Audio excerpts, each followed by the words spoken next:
바울은 율법을 가지고 있는 유대인들도 그들의 행위를 본다면 이방인과 다름없는 죄인이라고 말했습니다. 율법을 가지고 있는 유대인 역시 죄의 심판 아래에 있는 겁니다. 그렇다면 하나님이 택한 민족이요 언약 백성이라는 유대인에게 주어진 유익이 무엇이냐, 이런 질문이 나올 수가 있습니다. 그래서 바울은 유대인들이 받은 유익이 범사에 많다, 그렇게 말합니다. 많은 유익이 있는데 무엇보다도 하나님의 말씀이 그들에게 맡겨졌다고 합니다. 하나님께서 구원 역사의 일정 기간 동안 당신의 말씀을 유대인들에게 맡겨주셨습니다. 그래서 구원에 관한 하나님의 말씀, 약속들이 유대인 선지자들을 통하여 선포되었고 유대 민족 가운데 보존되어 왔습니다.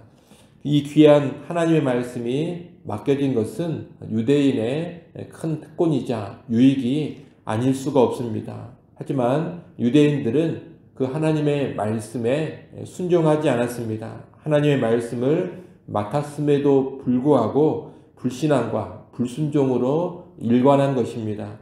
그래서 바울은 3절에서 뭐라고 합니까? 어떤 자들이 믿지 아니하였으면 어찌하리요? 그 믿지 아니함이 하나님의 미쁘심을 피하겠느냐? 이렇게 말합니다. 유대인들의 불신앙, 불순종이 하나님의 미쁘심, 하나님의 신실하심을 피할 수 있느냐는 겁니다.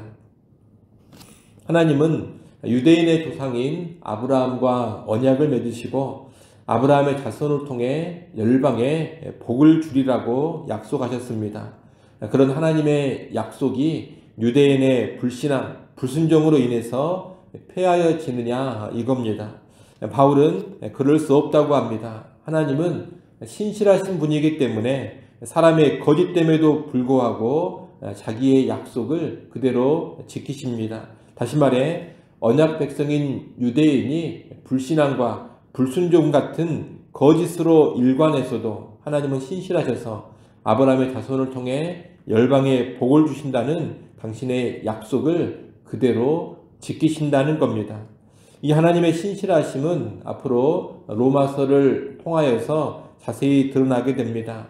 간단히 말하면 하나님은 예수 그리스도를 아브라함의 자손으로 삼으셔서 그 예수를 통해 열방이 구원의 복을 받게 하심으로 아브라함에게 주신 언약을 성취해 하십니다. 아울러 유대인과 연관된 하나님의 신실하심은 로마서 9장부터 11장에서 자세하게 설명이 될 겁니다. 여하튼 하나님은 유대인의 거짓됨과 상관없이 신실하게 자신이 하신 약속을 이루십니다. 유대인이 거짓됨에도 불구하고 변함없는 신실함을 보여주는 것은 하나님의 의로우심을 더욱더 드러내줍니다. 유대인의 거짓됨이 하나님의 의로움을 더욱 돋보이게 만들어주는 겁니다. 그런데 이런 상황이 되면 완악한 유대인들은 무슨 말을 할 수가 있느냐? 우리의 거짓됨, 우리의 불의함으로 인해 하나님의 의로우심이 더 분명히 드러난다면 우리가 어찌 심판을 받겠느냐, 이런 말을 할 수가 있습니다. 일종의 궤변인데 이것은 말도 안 되는 소리입니다. 만약 그런 논리라면 죄에 대하여 진노하시는 하나님이 불의한 하나님이 되어버릴 겁니다. 성경은 분명히 하나님은 죄에 대하여 진노하시는 분이라고 말씀합니다. 그런데 죄가 하나님의 의로우심을 드러내는 일을 한다면 죄는 긍정적인 것이 되어버리고 이런 죄에 대하여 진노하시는 하나님이 불의한 하나님이 되어버립니다. 이런 일은 있을 수가 없습니다. 그런 식이면 하나님은 그 어떤 죄에 대해서도 심판하실 수가 없을 겁니다. 그래서 우리의 불의, 우리 죄가 하나님의 의로우심을 더 드러내니 우리가 어찌 심판을 받겠느냐, 이런 주장은 말도 안 되는 것입니다. 죄가 긍정적인 결과를 가져오니 죄가 괜찮다, 이런 주장은 죄에 대한 하나님의 진노와 심판을 다 부정하고 무너뜨리는 궤변에 지나지 않는 겁니다. 여러분, 죄는 언제나 악하고 부정적인 것입니다. 설령 어떤 죄가 선한 결과를 가져왔다 하더라도 그 죄 자체가 좋은 역할을 한 것은 아닙니다. 단지 하나님께서 악한 죄를 사용하셔서 선한 결과를 만들어내신 것뿐입니다. 그러니 죄가 매개체가 되어서 선한 결과가 나타날 때 죄를 사용해 그런 일을 이루신 하나님은 영광을 받으시지만 죄는 여전히 악한 죄로서 심판을 받는 겁니다. 그러니 죄 자체에 대해서는 일절 긍정적인 생각을 해서는 안 됩니다. 죄는 언제나 의로우신 하나님의 진노의 심판 대상일 뿐입니다. 7절은 유대인들의 이런 궤변이 말도 안 된다는 것을 계속 말하는 것인데 바울 자신을 향한 유대인들의 비방을 인용하는 것입니다. 당시 유대인들은 사도 바울을 향해서 거짓말장이라고 비방을 했습니다. 바울이 전하는 복음, 바울의 가르침을 거짓으로 규정을 하고서 바울은 거짓말쟁이다 이렇게 비방을 했다는 겁니다. 7절 말씀은 그런 비방을 염두에 두면서 하고 있는 말입니다. 7절 말씀을 우리 같이 한번 읽어보겠습니다. 함께 읽습니다. 그러나 나의 거짓말로 하나님의 참되심이 더 풍성하여 그의 영광이 되었다면 어찌 내가 죄인처럼 심판을 받으리요. 이미 5절 6절에서 우리의 불의가 하나님의 의를 드러내니 우리가 심판받을 일이 없다. 이런 유대인의 주장은 궤변에 지나지 않는다고 바울이 말했습니다. 그러나 그런 주장이 설령 맞다고 한다면 어떻게 되느냐? 거짓말쟁이라고 비방받고 있는 바울 자신도 하나님의 심판을 받을 일이 없다는 겁니다. 다시 말해 너희 유대인들은 나를 거짓말쟁이라고 비방하는데 너희 논리대로라면 내 거짓말로 하나님의 참되심이 더 풍성해지는데 내가 왜 심판을 받겠느냐 이런 말입니다. 결국 7절은 바울 자신에 대한 유대인들의 비방을 이용해서 유대인들의 궤변이 자체 모순에 빠진다라는 것을 보여주고 있는 겁니다. 나아가 8절은 이런 궤변의 주장을 받아들일 때 나오게 될 황당한 주장을 하나 더 말합니다. 우리 불의가 하나님의 의를 드러내니 우리는 심판받을 리 없다. 이런 주장은 선을 이루기 위하여 악을 행하자. 이런 주장까지 나오게 만들어 버린다는 겁니다.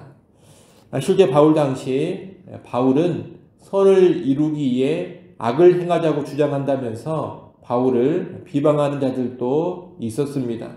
바울의 복음이 행함이 아닌 믿음으로 의로워지는 복음입니다.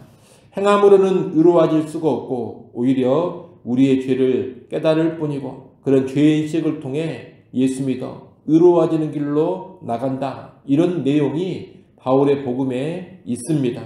이런 말을 듣고서 일부 유대인들은 그러면 믿음으로 의로워지는 길로 가기 위해서 죄를 더 많이 지어야겠구나. 바울은 선을 이루기 위해 악을 행하자고 하는구나. 이런 식의 비방을 했던 겁니다. 바울은 이런 소리들에 대해 8절 하반절에서 뭐라고 합니까? 그들은 정죄받는 것이 마땅하니라. 이렇게 말합니다. 그런 주장, 그런 소리들은 다 심판받는 것이 마땅하다는 겁니다. 오늘 본문의 말씀은 인간의 간교함, 인간의 완악함을 잘 보여주는 말씀입니다. 여러분, 인간은 어떻게든 자기의 죄를 합리화하고 자기의 죄를 포장하려고 합니다. 심지어 우리 죄가 하나님의 의를 더 드러낸다. 이런 궤변까지 해가면서 지은 죄를 무마하려고 합니다. 이와 동일한 궤변을 하지는 않더라도 인간은 언제나 죄에 대해서 핑계하고 변명하고 합리화시키고 정당화시킵니다. 오늘도 우리 주변을 돌아보면 그런 모습이 얼마나 많이 있습니까? 자기 죄를 솔직히 인정하는 사람이 얼마나 됩니까? 거의 없습니다. 자기 죄를 솔직히 인정하지 않고 다 핑계대고 변명하고 자기가 지은 죄는 언제나 정당화시키고자 합니다. 근데 우리 주변만 그럽니까? 우리 자신에게서도 사실 그런 모습이 많이 있습니다. 나의 죄에 대해서는 언제나 어쩔 수 없는 사정이 있다 그럽니다. 내 죄에 대해서는 늘 부득이한 이유가 있고 사실 좋은 의도가 있었습니다. 하나님도 내 죄는 이해해 주실 것이다. 늘 그런 생각을 합니다. 우리는 많은 은혜와 특권을 받았음에도 불구하고 죄를 짓습니다. 또 죄를 지었음에도 그 죄를 부정하려고 하고 죄를 정당화시키려 하고 합리화시키려고 합니다. 그러나 여러분, 이런 모습은 정죄받는 것이 마땅함을 알아야 합니다. 우리는 죄 앞에 정직해야 합니다. 죄에는 각종 핑계와 변명, 합리화, 정당화가 필요한 것이 아닙니다. 죄는 오직 회개가 필요한 겁니다.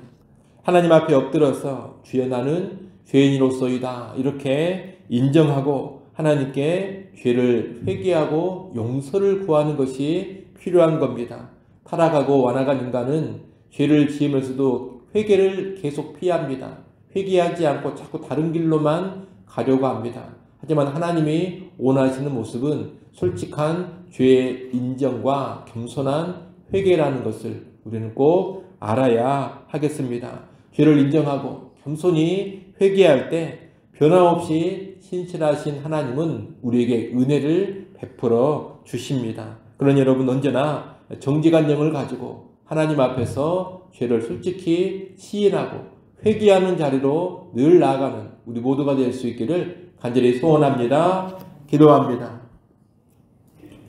하나님 아버지, 타락하고 완악한 우리는 죄를 지었음에도 불구하고 늘 그 죄에 대하여 핑계를 대고 변명하고 심지어 그 죄가 하나님의 의와 하나님의 영광을 더 드러내니 좋은 것 아니냐 이런 소리까지 하게 됩니다. 우리의 연약함을 용서하시고 우리 안에 언제나 정직한 영을 허락하여 주옵소서. 정직한 영으로 우리의 죄를 솔직히 인정하게 하시고 하나님 앞에 자복하여 엎드리게 하시고 회개의 자리로 나가게 하여 주옵소서. 핑계와 변명과 정당화, 합리화는 결코 죄의 해결책이 될 수 없음을 깨닫게 하시고 진정한 죄의 해결책이 되는 회개의 자리로 나아가는 우리가 되게 하여 주옵소서. 아버지 하나님, 이 새벽 시간 하나님 앞에 나와 기도할 수 있게 해주셔서 감사합니다. 하늘 하나님께 겸손히 엎드려 구하는 시간 되게 하시고